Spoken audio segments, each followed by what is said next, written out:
Hello, friends, and welcome once again to Legal Biz Cafe. I am your host, attorney Shaune B. Arnold. I am here tonight to get you motivated. But before we go jumping off, up and at it tonight, we have a little housekeeping to do. I want to chat with you for just a moment about what we're doing here on Legal Biz Cafe. We are working on your mindset as an entrepreneur. You keep finding things that stop you, things that get in your way, obstacles that keep you doing busy work rather than the work that you were brought here on this planet to do. So stick with me. We're going to get you into that entrepreneur position, starting with getting you motivated tonight. You know, when we think about a lack of motivation, it's usually associated with a failure to start or a failure to finish a goal or task. Now, in either case, what's probably at work here is procrastination. There are a lot of reasons for procrastination, and we're going to chat about some of those during this episode. But one thing I really want you to get about procrastination itself is that we often think of procrastination as us sitting around doing nothing, not accomplishing what we are supposed to accomplish. Now, while we are indeed not accomplishing what we are supposed to be accomplishing while we are procrastinating, we are not just sitting around doing nothing. You see, you have a strategy to activating and practicing your procrastination. There are certain things that you do while you're procrastinating. Even deeper still, something typically triggers the procrastination. Usually it's a negative thought or emotion regarding what you can or cannot do, and then something else helps that procrastination thrive. It could be that you have plenty of time to get something done, or maybe that you allow distractions to get in your way, like the television, reading, busy work, or the internet. The internet is the new crack. Yeah, it keeps all of us distracted. It gets us spinning our wheels, and we think that we are accomplishing things, but we're not. As we think further about our procrastination, we realize that something always ends it. Usually, it's a looming deadline. That was exactly me many years ago, but I have pretty much nipped it in the bud. We are going to talk about some ways to do that this evening. You know, the trick here is to not beat yourself up about the fact that you're procrastinating. Instead, I invite you to ask yourself what you're doing when you're motivated, as opposed to when you are procrastinating. See, much like procrastination, when you are motivated, something gets it started. Maybe it's an empowering thought or emotion about how you've got this goal. The distractions don't come into play. Something also helps motivation thrive. Could it be that you are getting incremental successes along the way, and with each success you feel a little bit stronger? Something keeps you going in that power until the very end. What is it? What is it that you are doing when you're motivated that keeps you going until the task is complete? I encourage you to really home in on that disempowering thought that causes you to procrastinate, or the empowering thought that galvanizes you when you are motivated. Find ways to eradicate the disempowering thoughts, and find other ways to amplify and multiply an empowering thought. Being motivated often comes down to taking responsibility for what you know you need to get done. So let's talk about that for just a second. You know, I teach undergraduate and graduate level courses in business law, ethics, and human resources at a local university. Some of my students are very motivated, and some are simply not. I have to tell you, I can tell by the second week of class who's going to pass with flying colors, and who's going to fail. The people who pass my class show up. They do the reading. They participate in the class discussions. They look me in the eye when I'm lecturing. They hand in their homework on time. Now, I know you think that this is really obvious, and, you know, on a lot of levels it really is. But I am shocked at the number of students. These are working adults, mind you, not 19-year-olds.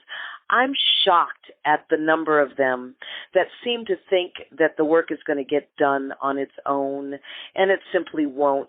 There are a number of people that will, for example, hand in assignments like a week late.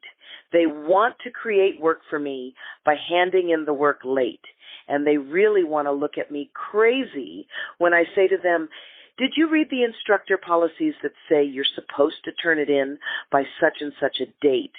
Yeah, we're going to stick to that policy. Not because I'm being mean, but because there were some students who were motivated to get it in on time, and we have to be fair to them. So, you see, there can be some real consequences to procrastination and to not being motivated to do the things that you need to do. See, I work when I teach. I'm looking for stories that they won't forget. I'm being very animated and interesting, and telling jokes to keep them engaged and awake. I can see it when they're suffering because I know they've gone through a full day of work. Sometimes, though, I find that I pour more into their education than they do. Is that happening with you? Do you find there are people around you acting as your mentor, acting as your cheerleader, and they are pouring more into you than you are pouring into yourself? They pump you up and get you motivated and get you feeling good about yourself. And then you turn around and start talking negatively to yourself again, and you bring yourself right back down, and you put yourself right back in that hole again that you can't climb out of. And then you want to call them again and get them to pump you up again. What I want you to do is figure out a way to pump yourself up. There are ways to do that when situations come up and it feels overwhelming or it feels like it's just a lot of work. It really comes down to how bad you want it and to whether you really can see it for yourself. When I was an undergrad student, I visualized each quarter all of the classes that I was taking that quarter and all of the classes that I had left to take to get my degree. I mean, I really seriously looked at the catalog. I read the course descriptions. I saw myself sitting in those classes, even the classes where I had no idea yet what I was going to be learning. I did not know at the time that this was visualization. I felt a bit silly doing it, but I did it again each and every quarter for years until I got my undergrad degree. Then I went to law school, and I visualized my way through 3 more years of school. This is what you have to do to make it through any long or tough curriculum or task. This is what you have to do to get yourself motivated.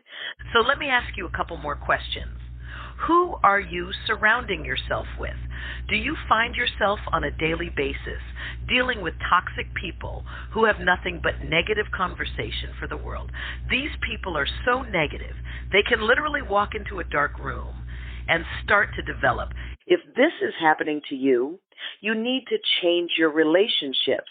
And, I'll have to tell you, even if this is a family member, you can love them from the next county. I'm not saying being mean to them. I'm saying don't let these people be the dominant force in your world. Find yourself people who are doing the kinds of things that you want to do, the kinds of people who are intrinsically motivated in their own lives. Watch them, find out what they're doing, and then model them. Make a commitment to yourself that you are going to stop the procrastination, that you are going to take responsibility for what you have to get done. Make that commitment to yourself. Let me also ask you, are you living your purpose? Nothing zaps your energy and your will to succeed more than living somebody else's truth. So, is that a profession that you chose, or is that a profession that someone else chose for you? Is that a marriage that you chose, or did somebody else choose it for you? Is that a life that you affirmatively chose for you? Because if your life does not look the way you want it to look, then you need to make some other choices. Believe me, everywhere you are right now, in every area of your life at some point in the past, you made an appointment to be right here. So find your purpose, find your passion, and begin living in it. Be very cognizant of the conversation that's going on in your head. Are you telling yourself disempowering stuff that you can't do this and that won't work? In order to get motivated, you need to have a vision for yourself that's more expansive than that place that you're in right now. You need to recognize what makes you procrastinate and what makes you motivated. Try to map across the conversation that you're having with yourself when you're motivated to change the conversation that makes you feel disempowered, that makes you feel like procrastinating, and that makes you feel like giving up. Take responsibility for what you need to get done. Make this a personal challenge to sign your name to excellence. Ensure that you're living your passion, and in that way, you will truly get stuff done. It will be like breathing. Ladies and gentlemen, I want to thank you so much for joining me on this week's episode of Legal Biz Cafe. I am your host, Attorney Shaune B. Arnold, reminding you, as always, to maximize your competence, to get the confidence you need to succeed.